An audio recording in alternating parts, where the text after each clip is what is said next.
Antes da gente definir o que é o espaço coluna numa matriz A, vamos começar então motivando a definição do espaço coluna. Bom, quando a gente está tentando resolver um sistema da forma AX igual a B, a gente sabe que se a matriz A ela é quadrada e ela não é invertível, o sistema então ele tem solução para alguns valores de B, mas teria alguns outros valores de B que o sistema não teria solução. Por exemplo, se a gente pega uma matriz 3 por 3, em que a terceira linha é a soma das duas primeiras, a gente sabe que o sistema só vai ter a solução se a terceira coordenada do vetor B for igual à soma das duas primeiras coordenadas. O espaço coluna está interessado justamente em descrever os valores de B que fazem o sistema ter solução, ou seja, quais os valores de B de forma que AX igual a B tem solução. Então, como que são esses B's? Repara que AX, como a gente viu na aula de multiplicação, simplesmente está falando que a gente está pegando uma combinação das colunas de A. Quando a gente está multiplicando A por um vetor X, a gente está falando que a gente está pegando combinações lineares das colunas de A. Então, se eu quero obter todos os valores de B possíveis, que me dão uma solução para o meu sistema, uma forma é simplesmente eu considerar os valores de X, né? Ou seja, se eu pegar e olhar para todas as combinações das colunas de A, eu tenho justamente quais os valores de B que esse sistema possui solução, né? Então, basta a gente considerar todas as combinações lineares das colunas de A para a gente conseguir descrever quais são esses valores de B. E é justamente isso que é a definição do espaço coluna de A. Ele vai ser o conjunto de todas as combinações lineares das colunas de A. Então, formalmente, a gente tem que o espaço coluna de uma matriz A, denotado por CA, consiste no conjunto formado por todas as combinações lineares das colunas de A.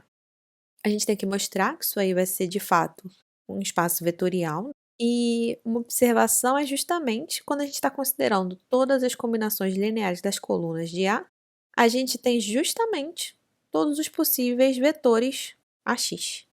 Uma coisa importante é que ao invés de vetores colunas, na verdade a gente poderia começar com qualquer conjunto S de vetores em um espaço vetorial V, e sempre que a gente pegar esse conjunto de vetores e simplesmente considerar todas as combinações lineares de vetores desse conjunto, a gente sempre vai obter o menor subespaço contendo esses vetores. Justamente por isso que quando a gente tomou todas as combinações lineares das colunas, a gente obteve um espaço vetorial correspondente às colunas da matriz A, né?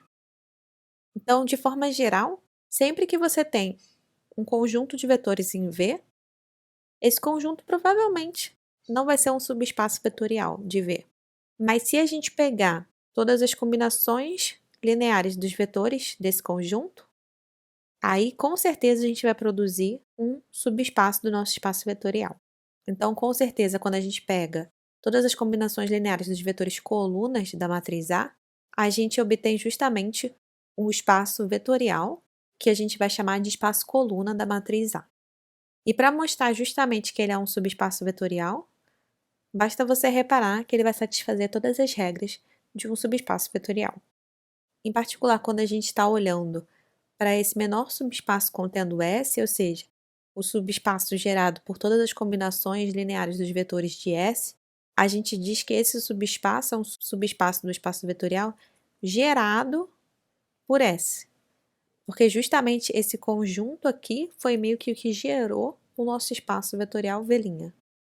Então, de forma geral, no espaço coluna, a gente tem que as colunas da matriz A, elas geram o espaço coluna de A. E suponha que A é uma matriz M por N. Repara que as colunas de A, elas vão ter M componentes. Então, A teria N colunas com M componentes cada coluna. Então, como elas têm M componentes, cada coluna está em Rm. Como a gente acabou de ver, o espaço coluna é justamente o subespaço do espaço que as colunas estão.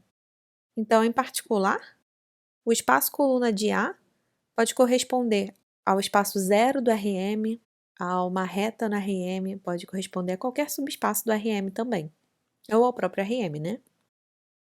Vamos considerar agora um exemplo. Vamos olhar para essa matriz A, que é uma matriz 3 por 2, e vamos então dizer, né, o que é o espaço coluna dessa matriz A. Repara que o espaço coluna vai ser um subespaço do R3, justamente porque cada vetor aqui possui 3 componentes, né? E repara que AX corresponde justamente pegar combinações lineares desses dois vetores aqui. Então, isso aqui é o mesmo que isso aqui, simplesmente é como a gente viu até a multiplicação por coluna, e a gente tem que o espaço coluna ele é formado por todas as combinações lineares das colunas de A. Então, se a gente olhar geometricamente, a gente tem que esse aqui é um vetor da coluna de A, esse aqui é um outro vetor. Todas as combinações lineares desses dois vetores aqui vai dar esse plano aqui, né? Repara que, dependendo da combinação linear, eu vou obter esse vetor,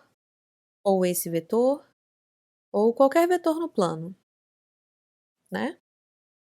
Então, o espaço coluna corresponde justamente a um plano no R3.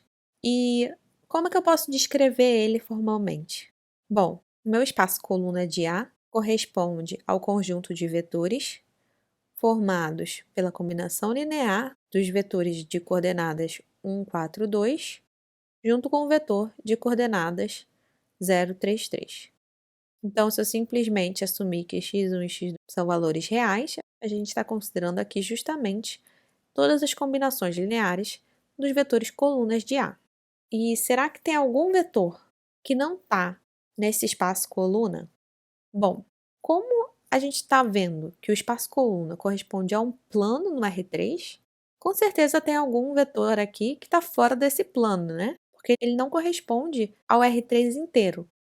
Então, repara que o vetor 1, 1, 0, ele não tem como estar no espaço coluna. Uma forma da gente ver isso é simplesmente a gente observar que esse vetor aqui não tem como contribuir para essa primeira coordenada.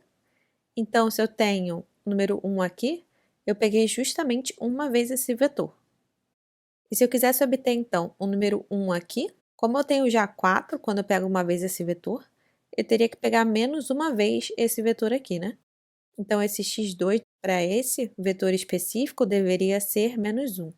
Então, se eu tivesse uma solução, x1 deveria ser 1 e x2 deveria ser menos 1. Só que repara que, se eu olhar para a última coordenada, eu teria 1 vezes 2 daria 2, menos 1 vezes 3 daria menos 3. Então, eu teria que a última coordenada seria menos 1. Só que aí aqui eu tenho 0. Então, esse vetor simplesmente ele não está no espaço coluna dessa matriz. Para terminar, vamos descrever o espaço coluna dessas matrizes aqui. Repara que, na verdade, como essas colunas todas têm vetores do R2, a gente vai ter que o espaço coluna de cada uma delas vão ser subespaços do R2. Então, qual seria o espaço coluna da matriz identidade 2 por 2? Bom, nesse caso aqui, a gente tem que o espaço vai ser justamente o R2, né? Porque qualquer vetor do R2, a gente consegue escrever ele como uma combinação linear das colunas da matriz identidade. Então, formalmente, a gente tem que o espaço coluna da identidade é igual ao R2. E o que a gente pode dizer, então, sobre o espaço coluna dessa matriz? O que lhe parece? Bom, repara que essa segunda coluna é justamente duas vezes essa primeira coluna aqui. Então, o espaço coluna ele é formado, na verdade, simplesmente por múltiplos dessa primeira coluna. Ou seja, são vetores em que a segunda componente é duas vezes a primeira componente. Então, repara que o sistema AX igual a B, onde A é essa matriz aqui, só vai ter solução quando os vetores B estão justamente nessa reta aqui do R2. Então, como é que a gente expressa isso? O espaço coluna dessa matriz A são todos os vetores que estão nessa direção 1, 2. Ou seja, são justamente esses vetores aqui. E o que a gente pode então falar do espaço coluna dessa matriz B? Bom, repara novamente que essa segunda coluna é um múltiplo dessa primeira, mas essa terceira coluna aqui, ela simplesmente está numa direção diferente desse aqui. A gente vai aprender um pouco mais para frente sobre vetores dependentes ou independentes, mas a ideia geral aqui é justamente que vetores que eles tendem a apontar em direções diferentes, eles vão conseguir gerar coisas diferentes. Então, se o vetor está apontando na mesma direção, você tem uma reta, né? Quando você considera múltiplos e somas desses vetores. Se você tem dois vetores em direções diferentes, esses vetores geram um plano. Então, aqui, a gente consegue observar que todos os vetores de R2 podem ser expressados como uma combinação linear desses dois vetores aqui. Logo, isso está provando, né, que o espaço coluna dessa matriz B aqui é justamente o R2. Repara aqui, se a gente considerasse o vetor Bzinho 5, 4, esse vetor pode ser obtido justamente somando a coluna 2 com a coluna 3, né? Se eu somar aqui, essa coluna aqui com essa, eu obtenho o vetor 5, 4. E aí, se eu tivesse esse sistema aqui, uma solução para esse B aqui em específico seria justamente eu pegar a coluna 2 e a coluna 3 e somar elas. Mas repara que se eu simplesmente pegar duas vezes essa coluna mais uma vez essa coluna aqui, eu tenho justamente também o vetor 5, 4, né? Ou seja, esse mesmo vetor 5, 4, ele pode ser expressado como duas vezes a coluna 1 mais uma vez a coluna 3. E aí, portanto, outra solução para esse sistema seria justamente essa solução aqui de valor de x. E uma coisa para o futuro, mas que vale a pena observar agora, é que essa matriz B, ela possui o mesmo espaço coluna da matriz identidade. E aí, repara que, como o vetor x, no caso do B, porque o B tem 3 colunas, ele tem uma componente extra, né? Que é o x3, comparado a que deveria ser identidade. Quando eu comparo com o vetor x da matriz identidade, se eu tivesse um sistema com a matriz identidade, justamente porque a identidade tinha 2 colunas. E aí, essa componente extra do vetor B é o que faz justamente a gente ter mais combinações das colunas que produzem um mesmo vetor B. Mas a gente vai estar vendo um pouco mais disso quando a gente estiver falando de espaço nulo de uma matriz. E com isso a gente conclui o vídeo de hoje, e no próximo vídeo a gente vai estar começando a introduzir justamente o espaço nulo. E até o próximo vídeo.